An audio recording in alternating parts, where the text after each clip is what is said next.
اس شخص کو کرنی ہے جو شخص عقیدہ توحید کے اوپر پابند ہو۔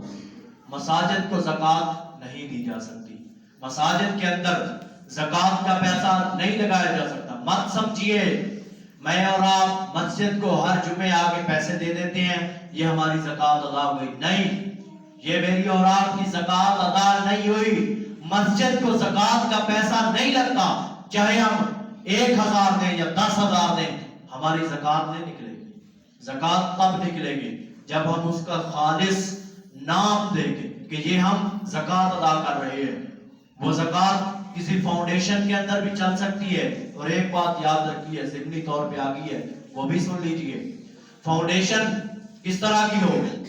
اس طرح کی فاؤنڈیشن ہو کہ جو آپ کو پتا ہے کہ یہ دین کے کام کے اندر، فلاحی کاموں کے اندر یہ پیسہ خرچ کرتے ہیں، لوگوں کی امداد کے اندر یا سیلاب زدگان کے اوپر یہ پیسہ لگاتے ہیں، اس طرح کی فاؤنڈیشن کو پیسہ دیا جا سکتا ہے۔ لیکن اگر کوئی بندہ JDC نام کی فاؤنڈیشن بنائے اور خود اس کا پورا مذہب، پورے کا پورا مذہب اس کا زکوٰۃ کا منکر ہو، یعنی سمجھ لیجئے شیعہ کے اندر، اہل التشیع کے اندر زکوٰۃ دینا جائز نہیں ہے، وہ زکوٰۃ کو حرام سمجھتے ہیں، وہ منکرین زکوٰۃ ہیں۔ اللہ کے بندو، منکرین زکوٰۃ اگر اسلام نافذ ہو جائے، سب سے پہلے انہیں منکرین زکوٰۃ کے ساتھ جہاد کیا جائے گا۔ حضرت ابوبکر صدیق رضی اللہ تعالیٰ عنہ جس وقت منکرین زکوٰۃ کے پاس گئے، جہاد کے لیے ایک دستہ تیار کیا کہ جو زکوٰۃ کو ادا نہیں کرتے ان کے خلاف جہاد کرنا ہے۔ صحابہ کرام نے اعتراض کیا، آیا ابوبکر صدیق وہ مسلمان تو ہیں، آپ مسلمانوں کے خلاف بغاوت کرنا چاہتے ہیں، آپ مسلمانوں کے خلاف جہاد کرنا چاہتے ہیں؟ وہ مسلمان تو ہے اگر زکوٰۃ نہیں ادا کرتے۔ حضرت ابوبکر صدیق رضی اللہ تعالیٰ عنہ نے کہا، کیا تم زکوٰۃ اور صلاۃ کے اندر، زکوٰۃ اور نماز کے اندر فرق کرتے ہو؟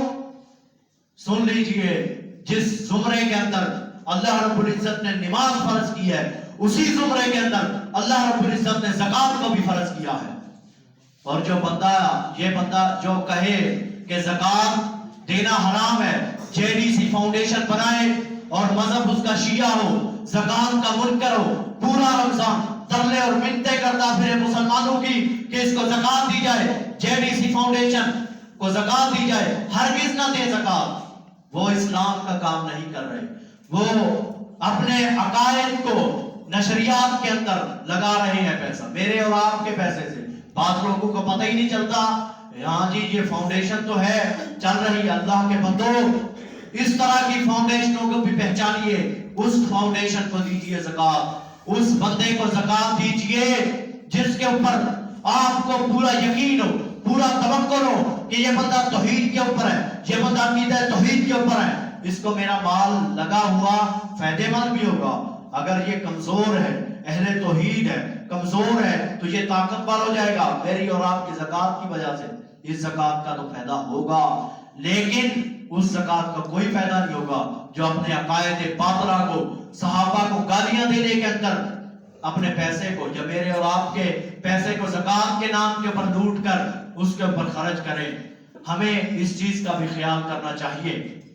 دوسری بات، ہمارے معاشرے کے اندر ہمیشہ آج کے دن 8 مارچ کے دن عورتیں ایک دن مناتی ہیں، یوم آزادی کا دن۔ اگر یہ دیکھا جائے اور یہ اس بات کے نعرے کو لگاتی ہیں ہر جگہ کے اوپر، اب تو ہمارے لیا کے اندر بھی اس طرح کی تنظیمیں اور عورت مارچ نکلنا شروع ہو چکے ہیں۔ اس طرح کی باتیں وہاں پہ کی جاتی ہیں کہ عورت کرتی ہے میرا جسم اور میری مرضی۔ اللہ کے بندو، یہ جسم اللہ رب العزت کی امانت ہے، یہ اللہ نے مجھے اور آپ کو نعمت کی شکل کے اندر یہ جسم عطا کیا ہے۔